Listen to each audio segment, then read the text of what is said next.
नमस्कार दोस्तों, स्वागत है आप सभी का टी एकेडमी सिविल सर्विसेज में। दोस्तों, आज की इस वीडियो में हम केंद्रीय मंत्रिपरिषद से जुड़े अब तक के आए हुए सभी महत्वपूर्ण पीवाईक्यू यानी 2015 से लेकर अब तक के जितने भी क्वेश्चन आए एक एक करके पूरी तरह सॉल्व करेंगे। इस वीडियो से आप सीखेंगे कि हर प्रश्न का सही उत्तर, क्योंकि वही उत्तर सही है और एग्जाम पॉइंट ऑफ व्यू से ट्रिक और कॉन्सेप्ट। ये सभी प्रश्न UPSC, PCS, BPSC, RO, CDS, PF, NDA जैसी परीक्षाओं में पूछे जा चुके हैं। इसलिए यह वीडियो आपकी तैयारी के लिए एक बहुत ही महत्वपूर्ण होने वाला है। अगर आप चाहते हैं कि एक भी प्रश्न एग्जाम में छूटे नहीं, तो इस वीडियो को अंत तक जरूर देखें। वीडियो पसंद आए तो लाइक करें, शेयर करें और पीवाईक्यू बेस्ड प्रैक्टिस वीडियो के लिए चैनल को सब्सक्राइब जरूर करें। चलिए दोस्तों, शुरू करते हैं केंद्रीय मंत्रिपरिषद से जुड़े हुए पीवाईक्यू प्रश्नों को। निम्नलिखित में से कौन सा कथन सही नहीं है? मंत्रिपरिषद के किसी एक मंत्री के विरुद्ध निंदा प्रस्ताव लाया जा सकता है। बिल्कुल सही बात है, लाया जा सकता है। ठीक। दूसरा वाला क्या है? केवल प्रधानमंत्री के विरुद्ध अविश्वास प्रस्ताव नहीं लाया जा सकता। हाँ, सही बात है, प्रधानमंत्री के विरुद्ध नहीं लाया जा सकता। पूरी मंत्रिपरिषद के विरुद्ध निंदा प्रस्ताव नहीं लाया जा सकता। ये पूरी मंत्रिपरिषद के विरुद्ध नहीं लाया जा सकता की बात कर, बिल्कुल लाया जा सकता। पूरी मंत्रिपरिषद के विरुद्ध निंदा प्रस्ताव लाया जा सकता है। सी वाला ऑप्शन गलत हो जाएगा। डी वाला क्या है? मंत्रियों के समूह के विरुद्ध निंदा प्रस्ताव लाया जा सकता है। बिल्कुल सही बात है। ठीक, इसका सही उत्तर क्या हो जाएगा? Option C is the right answer. देखिए दोस्तों, निंदा प्रस्ताव जो होता है यह मंत्रिपरिषद की नीतियों और कार्यों के खिलाफ लाया जाता है। ठीक, और इसे लोकसभा में स्वीकारने का कारण भी बताना होता है। और यह किसी भी मंत्री या मंत्रियों के समूह की पूरी मंत्रिपरिषद के विरुद्ध लाया जा सकता है, चाहे एक मंत्री हो या मंत्रियों का समूह हो या पूरी मंत्रिपरिषद हो। ठीक, सबके विरुद्ध लाया जा सकता है। और एक बात, निंदा प्रस्ताव जो होता है ये लोकसभा में पारित हो जाने के बाद पर मंत्रिपरिषद को त्यागपत्र देना आवश्यक नहीं होता। इसे केवल लोकसभा में पेश किया जा सकता है। ठीक, option C is the right answer. देखिए, निम्नलिखित में से कौन सा कथन मंत्रिमंडल सचिवालय के कार्य? अंतर मंत्रिमंडलीय समन्वय सुनिश्चित करना, देश के किसी भी बड़े संकट के समय उसका प्रबंधन करना। बताइए कौन सा कथन सही है? एक, दो, दोनों, कोई नहीं। देखिए क्या होता है, मंत्रिमंडल जो सचिवालय होता है सीधा प्रधानमंत्री के अधीन कार्य करता है। ठीक, मंत्रिमंडल सचिव इस सचिवालय का प्रशासनिक प्रमुख होता है। कौन? मंत्रिमंडल सचिव। मंत्रिमंडल सचिवालय भारत सरकार के नियम 1961 जो है 1961 के अंतर्गत ठीक नियम बनाया गया, जो प्रशासनिक उत्तरदायित्व बनाया गया। ठीक, यह अंतर मंत्रालय समन्वय बनाकर सरकार पर निर्णय प्रक्रिया में मदद करता है और देश की संकट की स्थिति में प्रबंधन भी करता है। तो इसका क्या हो जाएगा? दोनों कथन सही है। ठीक, option C is the right answer. निम्नलिखित कथनों पर विचार कीजिए। भारत का संविधान मंत्रियों को 4 श्रेणियों में कैबिनेट मंत्री, स्वतंत्र प्रभार वाले, राज्य मंत्री या राज्य मंत्री, उप मंत्री का वर्गीकरण करता है। संघ सरकार में मंत्रियों की कुल संख्या प्रधानमंत्री को मिलाकर लोकसभा के कुल सदस्यों की 15% से अधिक नहीं होनी चाहिए। बताइए कौन सा कथन सही है? बताइए। देखिए, जो मंत्रिपरिषद है, मंत्रिपरिषद का आर्टिकल 74 और 75 के अंतर्गत मंत्रिपरिषद का वर्णन है। ठीक, और मंत्री श्रेणी का वर्गीकरण संसदीय व्यवस्था के अंतर्गत है, न कि संविधान के अंतर्गत। पहला नंबर थे भारत के संविधान मंत्री, संविधान गलत हो जाएगा। संविधान मंत्री को 4 श्रेणियों में बांटा गया ये। और दूसरा, कैबिनेट मंत्री होते हैं। और कौन होते हैं? कैबिनेट मंत्री होते हैं, राज्य मंत्री होते हैं और उप मंत्री होते हैं। ठीक, कैबिनेट मंत्री हो गए, राज्य मंत्री हो गए और उप मंत्री हो गए। स्वतंत्र प्रभार नहीं होते, तो इसलिए ऑप्शन ये गलत हो जाएगा। दूसरा, संघ सरकार मंत्रियों की कुल संख्या प्रधानमंत्री को मिलाकर 15% से अधिक नहीं होनी चाहिए। हाँ ठीक, सही बात है। और आप लोग कमेंट करके बताइए किस संविधान संशोधन में प्रावधान लाया गया था? एक लाया गया था 91 संविधान संशोधन 2003 द्वारा लाया गया था कि संघ की मंत्रिपरिषद में मंत्रियों की कुल संख्या प्रधानमंत्री को शामिल करके लोकसभा में कुल सदस्यों को 15% से अधिक नहीं होगी। ठीक, दूसरा का सही हो जाएगा। केवल 2 सही, option B is the right answer. निम्नलिखित कथनों पर विचार कीजिए। केंद्र में मंत्रिपरिषद संसद के प्रति सामूहिक रूप से उत्तरदायी होती है। संघीय मंत्री भारत के राष्ट्रपति के प्रसाद पर्यंत पद धारण किए रहते हैं। प्रधानमंत्री विधि निर्माण हेतु प्रस्ताव के बारे में राष्ट्रपति को सूचित करेगा। क्या पूछा? कौन सा कथन सही है? बताइए। 1, 2 और 3, 1, 3, 1, 2, 3, तो तीनों बताइए कमेंट करके। देखिए, मंत्रिपरिषद जो होता है वो सामूहिक रूप से लोकसभा के प्रति उत्तरदायी होता है, न कि संसद के प्रति। इसके प्रति लोकसभा के प्रति। ठीक, पहला ऑप्शन गलत हो जाएगा। दो पहला गलत हो गया तो कौन कट गया? डी, दो, तीनों कट गया। Option B is the right answer. ठीक, केंद्रीय सरकार के संदर्भ में निम्नलिखित कथनों पर विचार कीजिए। पहला है, भारत का संविधान यह प्रावधान करता है कि सभी कैबिनेट मंत्री अनिवार्य रूप से केवल लोकसभा के आसीन सदस्य होंगे। बिल्कुल गलत बात है, क्योंकि देखिए जो मंत्री होते हैं, जो कैबिनेट मंत्री या कोई भी मंत्री होता है, वो लोकसभा या राज्यसभा से चुना जाता है। ठीक, वह मंत्रिमंडल के प्रत्येक बैठक में उपस्थित होने और भाग लेने का उसके पास अधिकार होता है। ठीक, और आपात स्थिति में तो प्रधानमंत्री को लिखित रूप में सलाह अपना दे सकता है। ठीक, पहले इसलिए गलत हो गया, लोकसभा के आसीन सदस्य नहीं होते, लोकसभा और राज्यसभा दोनों के होते, दोनों से हो सकते हैं। केंद्रीय कैबिनेट सचिवालय संसदीय कार्यप्रणाली मंत्रालय के निर्देशन में कार्य करता है। नहीं, संसदीय कार्य मंत्रालय के निर्देशन में काम नहीं करता, क्योंकि जो कैबिनेट सचिवालय होता है ये प्रधानमंत्री इसके प्रत्यक्ष नियंत्रण के अंतर्गत आता है, प्रधानमंत्री की। ठीक,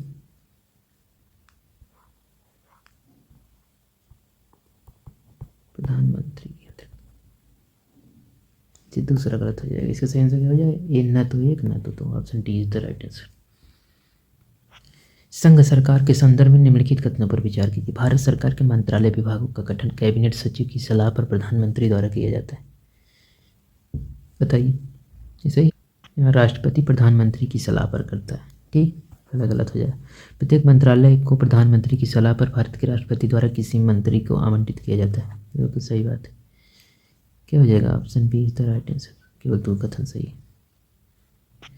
भारत में संघीय मंत्रिपरिषद की सदस्यों की कुल संख्या किससे अधिक नहीं हो सकती? संसद सदस्यों की कुल संख्या से 15%। ठीक, अभी हम लोग ऊपर वाले क्वेश्चन में देखे थे। बताइए आप लोग किस संविधान संशोधन द्वारा इसे यह प्रावधान लाया गया था? इसमें 91 2003 में आया था, संविधान संशोधन द्वारा लाया गया था कि कुल सदस्यों की संख्या से 15% से अधिक नहीं हो सकती। ठीक, लोकसभा विधानसभा दोनों में। ठीक, option B is the right answer. भारतीय संविधान के संदर्भ में निम्नलिखित कथनों पर विचार कीजिए। पहला, संघ मंत्रिपरिषद लोकसभा के प्रति सामूहिक रूप से उत्तरदायी होगी।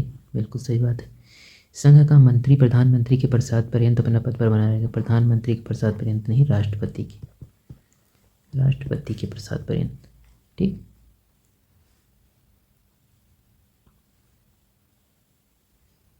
ऑप्शन केवल एक सही, option A is the right answer. अपना त्यागपत्र देने के बाद भारत के एक मंत्री को अपना त्यागपत्र के विषय में लोकसभा की व्यक्तिगत वक्तव्य देने के लिए किसकी अनुमति की आवश्यकता होती है? प्रधानमंत्री, स्पीकर, राष्ट्रपति, सर्वोच्च न्यायालय। बताइए कमेंट करके। देखिए, जब अपना त्यागपत्र देने के बाद भारत का एक जो मंत्री होता है, त्यागपत्र के विषय पर लोकसभा में व्यक्तिगत वक्तव्य के लिए स्पीकर से अनुमति लेना आवश्यक होता है। ठीक, किससे? स्पीकर से। Option B is the right answer. ठीक, क्या? B is the right answer, speaker. नीचे दिए गए दो कथन दिए गए हैं। कथन एक, दूसरा कारण, मतलब कथन कारण को बताना है। कथन एक में क्या है? भारत के मंत्रिपरिषद सामूहिक रूप से लोकसभा तथा राज्यसभा दोनों के प्रति उत्तरदायी होते हैं। बिल्कुल गलत है, मंत्रिपरिषद सामूहिक रूप से लोकसभा के प्रति उत्तरदायी होते हैं, न कि राज्यसभा के प्रति। पहला वाला कथन गलत हो गया, पहला कथन गलत हो गया। लोकसभा राज्यसभा दोनों सदस्य संघीय सरकार में मंत्री बनने के पात्र होते हैं। बिल्कुल, कारण सही है और कथन गलत है, मतलब ए असत्य है और आर सत्य है। Option D is the right answer. निम्नलिखित कथनों में से उस एक को चुनिए जो मंत्रिमंडल के रूप में सरकार के अंतर्निहित सिद्धांतों को अभिव्यक्त करता है। ये ऐसी सरकार के विरुद्ध आलोचना को न्यूनतम करने की व्यवस्था है जिसके उत्तरदायी जटिल तथा उन सभी संतोष के लिए निष्पादित करना कठिन है। ठीक, दूसरा का क्या है? सही बात है।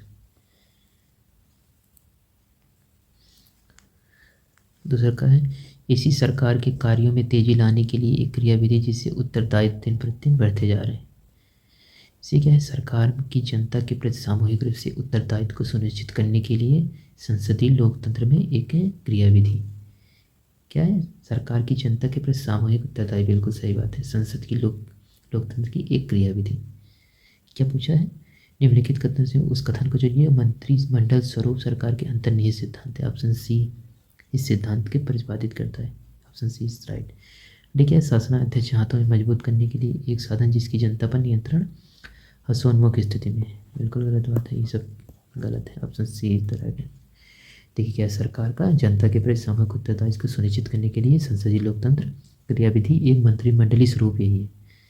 ठीक, संसदीय शासन प्रणाली को ही मंत्रिमंडलीय या उत्तरदायित्व प्रणाली भी कहा जाता है। इसी को उत्तरदायित्व प्रणाली कहते हैं। Option C is the right answer. भारत की संघ कार्यपालिका के बारे में निम्नलिखित कथनों में से एक कथन सही है। कौन सा? भारत के संविधान के अनुसार मंत्रिपरिषद के सदस्यों की कुल संख्या लोकसभा के सदस्यों की संख्या से 20% से अधिक नहीं हो सकती। 20% नहीं, 15%। ठीक, ऑप्शन ये गलत है। ये विभिन्न मंत्रियों की श्रेणी रैंक निर्धारण राष्ट्रपति द्वारा किया जाता है। ये राष्ट्रपति द्वारा नहीं किया जाता, ये किसके द्वारा किया जाता है? मंत्रिपरिषद के मंत्रियों के पदस्तर ये सब मंत्रालय द्वारा किया जाता है। ठीक, मंत्रियों की नियुक्ति प्रधानमंत्री की सलाह पर राष्ट्रपति द्वारा की जाती है। ये बिल्कुल सही बात है।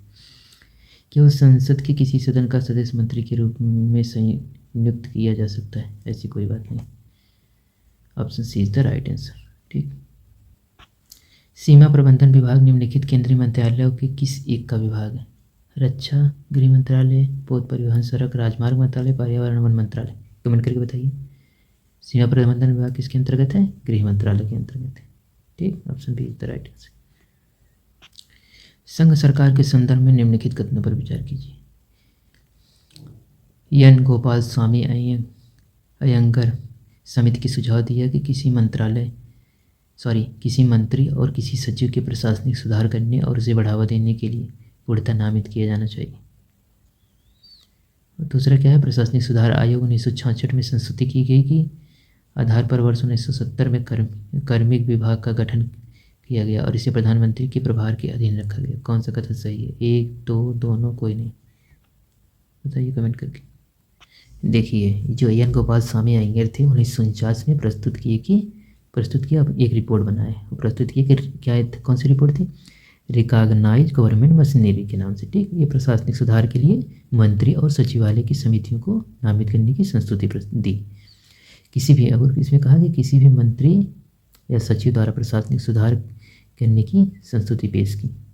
ठीक, ARC रिपोर्ट थी, तो पहला गलत हो जाएगा। ठीक, दूसरा क्या है? प्रशासनिक सुधार आयोग 1966 में संस्तुति के आधार पर 70 में कार्मिक विभाग का गठन किया गया, प्रधानमंत्री के प्रत्यक्ष के अधीन रखा गया। बिल्कुल सही बात है, केवल दूसरा कथन सही है। Option B is the right answer. निम्नलिखित में से कौन सा केंद्रीय मंत्रिमंडल में सही विवरण नहीं है? यह संसद का एक भाग है। बिल्कुल सही बात है। यह संसद के प्रति उत्तरदायी है। बिल्कुल सही। यह उस समय तक सत्ता में रहता है जब तक संसद का विश्वास प्राप्त है। सही बात। डी क्या है? संसद से बाहर किसी व्यक्ति को कभी मंत्रिमंडल सदस्य नियुक्त नहीं किया जा सकता। ये गलत बात है। देखिए, संविधान में प्रावधान है कि कोई भी व्यक्ति 6 माह तक संसद का सदस्य बिना मंत्री बन सकता है, बिना मंत्री भी बन सकता है। ठीक, option D is the right answer. निम्नलिखित में से कौन भारत के वित्त मंत्री रहे? BP Singh, R K. Venkataraman, Y V. Chavan, Pranab Mukherjee. बताइए कौन सा उत्तर सही है? 1 2 3 1 3 4 2 4 1 2 3 4। आप लोग कमेंट करके बताइए कि करंट समय में वित्त मंत्री कौन है। इससे क्या सही आंसर हो जाएगा? इसका सही आंसर हो जाएगा सभी। बीपी सिंह भी, आर.के. वेंकटरमन, वाई.वी. चब्यारण और प्रणब मुखर्जी, चारों थे। ठीक, मंत्रिपरिषद में फेरबदल करने का अधिकार किसे है? राष्ट्रपति को, मंत्रिमंडल को, प्रधानमंत्री को, स्पीकर को। मंत्रिमंडल में फेरबदल करने का अधिकार किसको है? प्रधानमंत्री को। ठीक, तथा आप लोग कमेंट करके बताइए मंत्रियों की नियुक्ति कौन करता है? मंत्री की नियुक्ति राष्ट्रपति प्रधानमंत्री की सलाह पर करते हैं। ठीक, और प्रधानमंत्री मंत्रियों के विभिन्न मंत्रालयों का आवंटन कौन करता है? प्रधानमंत्री करता है, आवंटन करता है तथा इनमें फेरबदल भी कर सकता है वही। और किसी भी मंत्री को त्यागपत्र देने अथवा राष्ट्रपति की उसे बर्खास्त करने की सलाह दे सकता है। कौन? प्रधानमंत्री। Option C is the right answer. प्रधानमंत्री नियुक्ति के समय यह आवश्यक नहीं कि वह संसद के दोनों सदनों का किसी एक का सदस्य हो, लेकिन उसे 6 माह के भीतर संसद के सदस्य बनना आवश्यक है। बिल्कुल सही बात है। बी क्या है, यह आवश्यक नहीं कि संसद के दोनों सदनों में किसी एक का सदस्य हो, लेकिन उसे 6 माह के भीतर लोकसभा का सदस्य बनना आवश्यक है। ये गलत वाले, लोकसभा का सदस्य नहीं, संसद का सदस्य बनना आवश्यक है।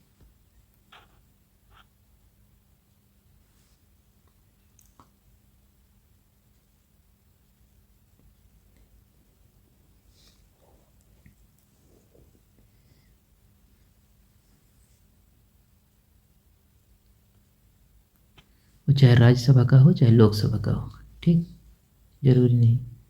और सी वाला क्या है, वह संसद के दोनों सदनों का एक सदस्य होना आवश्यक है। एकदम नई बात हो, बाहरी भी हो सकता है, वह 6 माह के अंदर किसी भी सदन का सदस्य हो जाएगा तो कोई दिक्कत नहीं। प्रधानमंत्री नियुक्ति के समय 6 माह के भीतर होना चाहिए। वह अनिवार्य रूप से लोकसभा के प्रति उत्तरदायी होता है, एकदम नहीं, सॉरी, वह अनिवार्य रूप से लोकसभा का सदस्य होना चाहिए, एकदम नहीं। चाहे लोकसभा का हो, राज्यसभा चाहे कोई भी व्यक्ति हो, बस उसको क्या करना है, वह बस 6 माह के भीतर किसी भी सदन का सदस्य का ग्रहण करनी होगी। भारत के मंत्री जो संसद के दोनों सदनों में से किसी भी सदन का सदस्य नहीं है, वह मंत्री पद से मुक्त होना जाना पड़ेगा 6 माह बाद, 1 साल बाद, 2 वर्ष बाद, 3 वर्ष बाद। कब? 6 माह बाद। Option A is the right answer. यदि भारत का प्रधानमंत्री राज्यसभा का सदस्य है तो वह केवल राज्यसभा में वक्तव्य दे सकता है? नहीं, उसे 6 महीने के अंदर लोकसभा का सदस्य बनना पड़ेगा? नहीं, ऐसी कोई बात नहीं। वो लोकसभा में बजट पर नहीं बोल सकेगा, बिल्कुल बोल सकेगा। वह अविश्वास प्रस्ताव की स्थिति में अपने पक्ष में मत नहीं दे पाएगा। ये बिल्कुल सही बात है। देखिए, प्रधानमंत्री यदि राज्यसभा का सदस्य है तो अविश्वास प्रस्ताव की स्थिति में अपने पक्ष में मतदान नहीं कर पाएगा, ठीक। Option D is the right answer. Bharat का प्रधानमंत्री किसके प्रति जवाबदेह है? मंत्रिमंडल, राष्ट्रपति, लोकसभा, राज्यसभा? किसके प्रति है? लोकसभा के प्रति। Option C is the right answer. निम्नलिखित कथनों पर विचार कीजिए। भारतीय संघ की कार्यपालिका शक्ति प्रधानमंत्री में निहित होती है? नहीं। कौन होता है? राष्ट्रपति, प्रधानमंत्री नहीं, राष्ट्रपति, ठीक। प्रधानमंत्री सिविल सेवा बोर्ड का प्रधान अध्यक्ष होता है? प्रधानमंत्री नहीं। कौन होता है? मंत्रिमंडल, ठीक। दोनों कथन गलत है। क्या हो जाएगा? न तो एक नहीं तो option D is the right answer. निम्नलिखित में से कौन सा प्रधानमंत्रित्व काल में लोकसभा के सदस्य थे? किसके लोकसभा थे? देवगौड़ा साहब, आर के गुजराल, चंद्रशेखर, डॉक्टर मनमोहन सिंह? बताइए कमेंट करें, कौन थे? चंद्रशेखर साहब थे। चंद्रशेखर साहब ने लोकसभा सदस्य कब तक थे? 1990 से 91 तक, 90 से 91 तक, ठीक। और बाकी देवगौड़ा, के गुलजार, मनमोहन सिंह, ये सब राज्यसभा के सदस्य। Option C is the right answer. किस वर्ष प्रधानमंत्रित्व सचिवालय का नाम प्रधानमंत्री कार्यालय कर दिया गया था? 78 में, 75 में, 77 में, 76 में? बताइए, ये कब किया गया था? देखिए, पहला नंबर प्रधानमंत्री सचिवालय का जो निर्माण हुआ था 1947 में हुआ था, ठीक। 1947 में निर्माण हुआ था और इसका 1977 में नाम बदलकर प्रधानमंत्री सचिवालय था, ठीक है। इसका नाम बदलकर 1977 में प्रधानमंत्री कार्यालय किया गया। 1977 में क्या किया गया? प्रधानमंत्री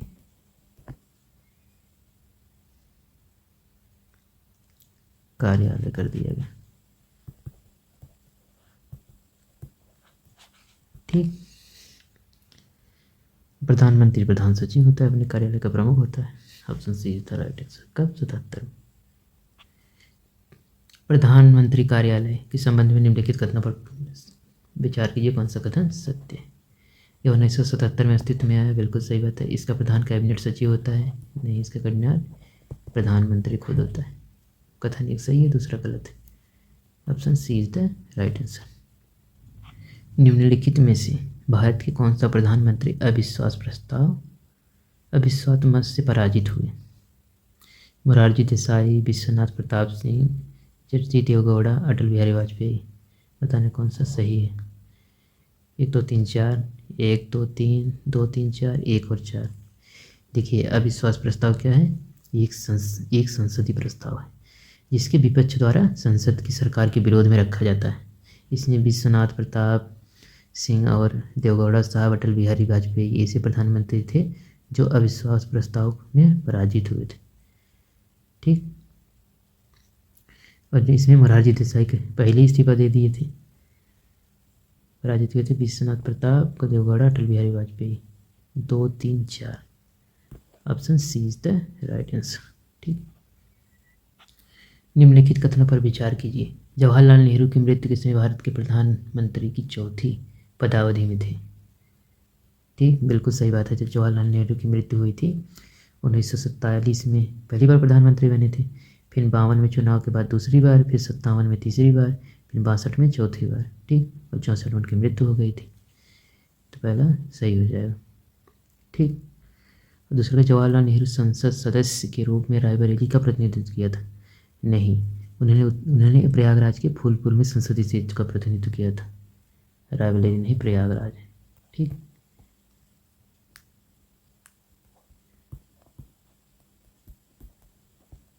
ठीक, भारत के प्रथम गैर कांग्रेसी प्रधानमंत्री वर्ष 1977 पर पद पर आसीन हुए थे। हाँ, 1977 में भारत के प्रथम गैर कांग्रेसी प्रधानमंत्री के रूप में श्री मोरारजी देसाई नियुक्त हुए थे। ठीक, 1 और 3, दूसरा तो गलत हो गया। 1 और 3, option D is the right answer. ठीक, निम्नलिखित में से कौन सा कारक किसी उदार लोकतंत्र के स्वतंत्रता की सर्वोत्तम सुरक्षा सुनिश्चित करता है। 1 प्रतिबद्ध न्यायपालिका, 1 शक्तियों का केंद्रीकरण, निर्वाचित सरकार, शक्तियों का पृथक्करण। बताइए कमेंट करके। देखिए शक्तियों का पृथक्करण जो होता है सिद्धांत, ये उदार लोकतंत्र में स्वतंत्रता की सर्वोच्च सुरक्षा नियंत्रित करता है। ठीक, option D is the right, क्योंकि इसके माध्यम से सरकार के 3 अंग जैसे विधायिका, कार्यपालिका, न्यायपालिका एक दूसरे की शक्तियों को नियंत्रण करती हैं और संतुलित रूप में काम करती है। Option D is the right answer. ठीक, तो साथियों आज के इस वीडियो में हमने इस टॉपिक के जुड़े महत्वपूर्ण पीवाई की MCQ प्रश्नों को विस्तार से समझा। ये सभी प्रश्न UPSC, CDS, CAPF, NDA, UPPSC और RO में बार बार पूछे जा चुके हैं, तो ये पूछे जाने की संभावना भी रखते हैं। अगर आप इन प्रश्नों को समझकर अभ्यास करेंगे तो आपको प्रीलिम्स की तैयारी और स्कोरिंग क्षमता मजबूत होगी। वीडियो पसंद आया हो तो लाइक करें। इसी पीवाई की MCQ सीरीज के लिए चैनल को सब्सक्राइब करें और इस वीडियो में अपने दोस्तों के साथ शेयर जरूर करें ताकि वे भी परीक्षा को बेहतर कर सकें। अगले वीडियो में हम इसी टॉपिक से जुड़े और भी महत्वपूर्ण प्रश्नों के साथ फिर से मिलेंगे। तब तक पढ़ते रहिए, मेहनत करते रहिए, सफलता जरूर मिलेगी। जय हिंद।